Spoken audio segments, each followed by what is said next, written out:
My cousin screamed that my kids were badly raised at family BBQ, so I stopped paying her college tuition. She dropped out and is now working at McDonald's blaming me. Hey everyone, welcome back to this channel. If you're new here, I share real-life family drama stories, and trust me, today's story is absolutely wild. Make sure to hit that subscribe button because this one's going to leave you speechless. So, this happened about 8 months ago, and I'm still dealing with the aftermath. I need to give you some background first, because this situation is more complicated than it seems on the surface.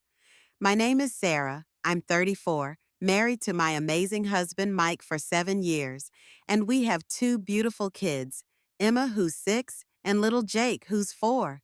Now, I come from what you'd call a complicated family.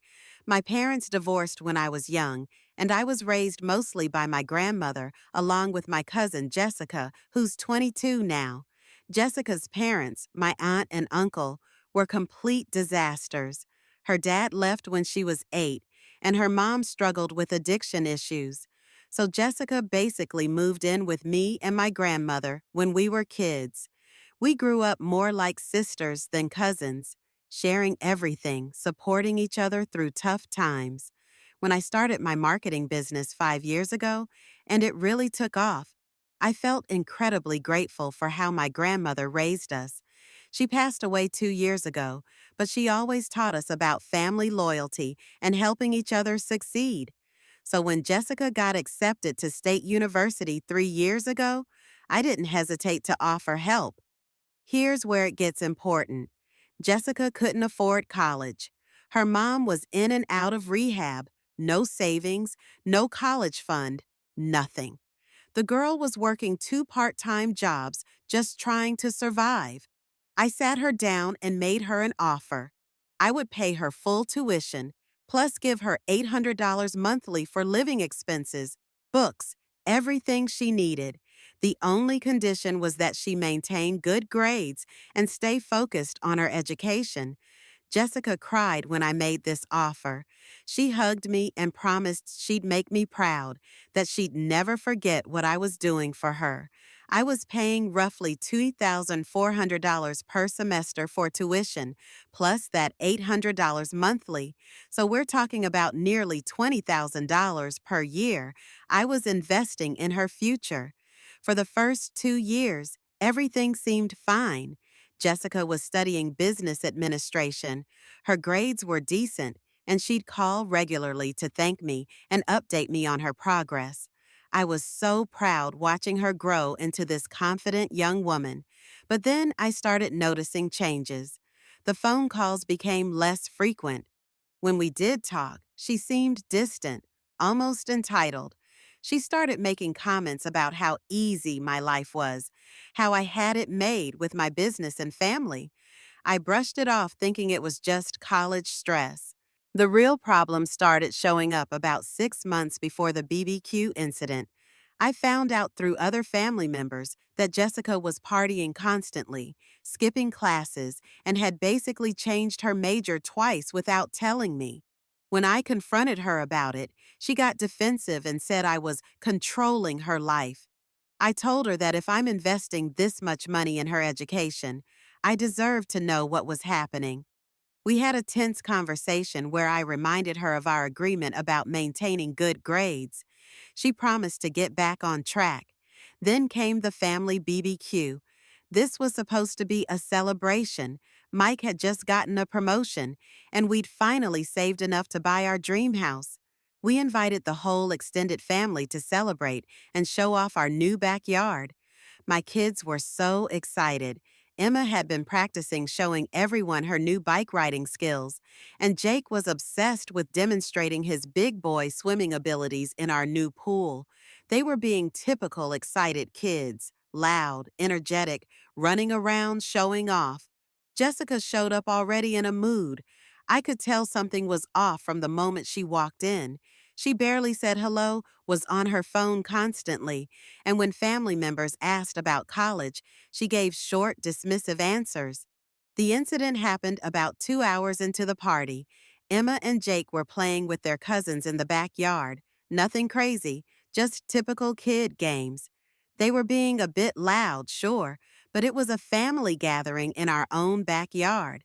They weren't breaking anything or being disrespectful. My Aunt Linda made some comment about how energetic the kids were, and I laughed it off saying they were just excited about the new house.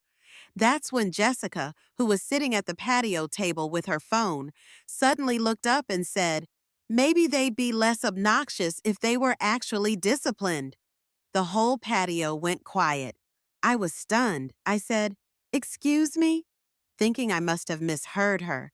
Jessica put down her phone and said, louder this time, "Your kids are out of control, Sarah. They're running around screaming like wild animals. It's embarrassing." I felt my face getting hot, but I tried to stay calm. "Jessica, they're just playing. They're excited kids at a family party." That's when she absolutely exploded. She stood up from the table and shouted, "No, Sarah, they're badly raised. You and Mike are terrible parents who let your kids act like complete brats because you're too busy spoiling them and showing off your perfect life." The entire backyard went dead silent. My kids stopped playing and were staring at us. Emma's face crumpled like she was about to cry. Other family members were looking between Jessica and me in shock. I was so angry I was shaking, but I kept my voice level. "Jessica, you need to apologize right now. That was completely out of line." But she wasn't done. She continued yelling, "Oh, what are you going to do? Cut me off? Stop playing the generous big sister? Everyone here knows you only help people so you can control them and feel superior." That's when Mike stepped in. He's usually the calm one, but seeing Jessica upset our kids and attack our parenting hit a nerve. He told her she needed to leave immediately and apologize later when she calmed down. Jessica laughed this bitter, nasty laugh and said, "Fine, I don't need this fake family anyway. Sarah, your money doesn't make you a good person, and it definitely doesn't make you a good mother." She grabbed her purse and stormed out, leaving everyone at the party completely shell-shocked. My poor kids were confused and upset. Emma asked me why Cousin Jessica was so mean, and Jake was crying because he thought he'd done something wrong. The rest of the party was ruined. Family members tried to act normal, but everyone was uncomfortable. After people left, Mike and I sat down and talked about what had just happened. He said what I was already thinking. Jessica had crossed a line that couldn't be uncrossed. That night, I couldn't sleep. I kept replaying the incident over and over. Jessica hadn't just insulted me. She'd attacked my children and my parenting in front of our entire family. She'd humiliated us at what was supposed to be a celebration. The next morning, I called my bank and canceled the automatic transfer that sent Jessica her monthly $800. Then I called the university and withdrew my authorization to pay her tuition directly. I didn't call Jessica immediately. I needed time to process everything and decide what to say. She called me 3 days later, screaming. Apparently, her tuition payment had been declined, and the school was demanding immediate payment to avoid being dropped from classes. "How could you do this to me?" she yelled over the phone. "You're ruining my entire future over one argument." I stayed calm and told her, "Jessica, this isn't about one argument. This is about respect. You publicly humiliated my family and attacked my children. You made it clear you don't value what I've been doing for you." She tried to backtrack then, saying she was stressed and didn't mean it, that families should forgive each other. But when I asked her to genuinely apologize, not just to me, but to my kids who heard everything, she got defensive again. "I'm not apologizing to children," she said, "and I still think you're too permissive with them." That sealed it for me. I told her that until she could genuinely apologize and show real remorse for what she'd done, I wouldn't be continuing to fund her education. What happened next was like watching a train wreck in slow motion. Jessica couldn't come up with the tuition money. She'd been depending entirely on my support. She got dropped from her classes that semester, Instead of getting a job and trying to save money to return to school, she seemed to spiral. Through family gossip, I heard she was partying even more, bouncing between different friends' couches, and basically gave up on school entirely. Her mom was still struggling with her own issues and couldn't help. About 4 months after the BBQ incident, I heard Jessica had gotten a job at McDonald's. Part of me felt bad. This wasn't the future I'd wanted for her. But every time I considered reaching out, I remembered how she'd made my children feel that day. Then came the blame campaign. Jessica started telling everyone in our extended family that I was vindictive and controlling, that I'd destroyed her life over a minor disagreement. She painted herself as the victim and me as the villain who used money to manipulate people. Some family members started pressuring me to be the bigger person and help Jessica again. My Aunt Linda called me crying, saying I was the only one who could help Jessica get back on track. But here's what really got to me. Jessica never apologized. Not once. Even when she was asking family members to intervene on her behalf, she maintained that she'd done nothing wrong and that I was overreacting. The final straw came last month. I ran into Jessica at the grocery store. She was in her McDonald's uniform, and I actually felt a pang of sympathy. I approached her thinking maybe enough time had passed for us to have a mature conversation. I said, "Hi, Jessica. How are you doing?" She looked at me with pure hatred and said, "How do you think I'm doing, Sarah? I'm working fast food because you decided to play God with my life. I hope you're happy." I tried to explain that this could all be resolved if she'd just acknowledge what she'd done and apologize, especially to my kids. Her response floored me. "Your kids needed to hear the truth," she said, "and you needed to hear it too. I'm not apologizing for being honest about your parenting."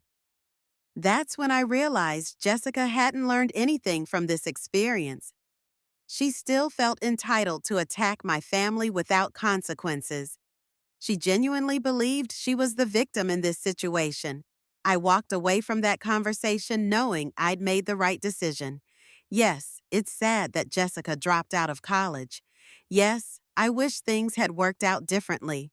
But I refuse to financially support someone who shows no respect for my family and feels entitled to verbally abuse my children. The aftermath continues today. Jessica is still working at McDonald's, still blaming me for her situation, and still refusing to take any responsibility for what happened. Some family members think I'm too harsh, while others support my decision. My kids, thankfully, have mostly moved on from the incident. We talk to them about it age appropriately, explaining that sometimes adults say hurtful things when they're upset, but that doesn't make those things true. Emma occasionally asks why Jessica doesn't visit anymore, which breaks my heart. Mike has been incredibly supportive throughout this whole ordeal. He reminds me that we can't control other people's choices, only our own responses to them. Here's my perspective after months of reflection. I don't regret stopping the financial support. Jessica showed me exactly how she viewed our relationship as a transaction where she got money and I got to feel good about helping family. When she didn't need to maintain that facade anymore, her true feelings came out. What I do regret is not setting clearer boundaries earlier. Maybe if I'd addressed the entitlement and attitude changes sooner, we could have avoided this nuclear explosion. I also learned something important about family dynamics. Just because someone is family doesn't mean they get unlimited chances to hurt you and your children. Love and loyalty should go both ways. The money aspect is complicated. Yes, $20,000 per year was a significant investment, but I could afford it and wanted to help Jessica succeed. However, that generosity came with the reasonable expectation of basic respect and gratitude. Some people have asked if I'd ever consider helping Jessica again. Honestly, if she genuinely apologized, not just to me but to my children, and showed real understanding of why her behavior was wrong, I might be open to a conversation. But that apology would need to be sincere and accompanied by changed behavior, not just words because she wants something. What really bothers me is how Jessica has rewritten the narrative. In her version, she's the victim of my financial manipulation. She's convinced herself that she was just being honest, and I couldn't handle the truth. This level of self-deception makes me doubt whether she's capable of the growth necessary for us to rebuild our relationship. Looking back, I think Jessica's behavior at the BBQ revealed something that had been building for a long time. Maybe the financial support had created an unhealthy dynamic where she felt both grateful and resentful. Maybe she saw my success and felt diminished by comparison. Maybe she was dealing with other issues I wasn't aware of.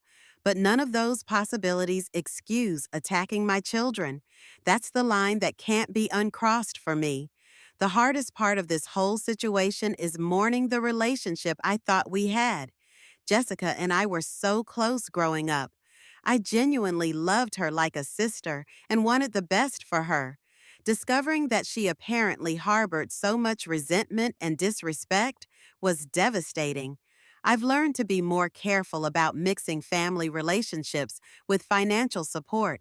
It can create complicated dynamics that are hard to navigate. If I help family members financially in the future, I'll be more explicit about expectations and boundaries up front. The silver lining in all this is that it's strengthened my immediate family. Mike and I are more united than ever, and we've had important conversations with our kids about respect, consequences, and standing up for family. So that's my story.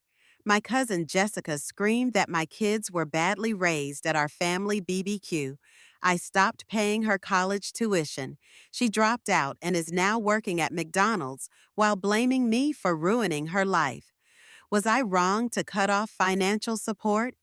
Should I have tried harder to work things out? Should I give her another chance now?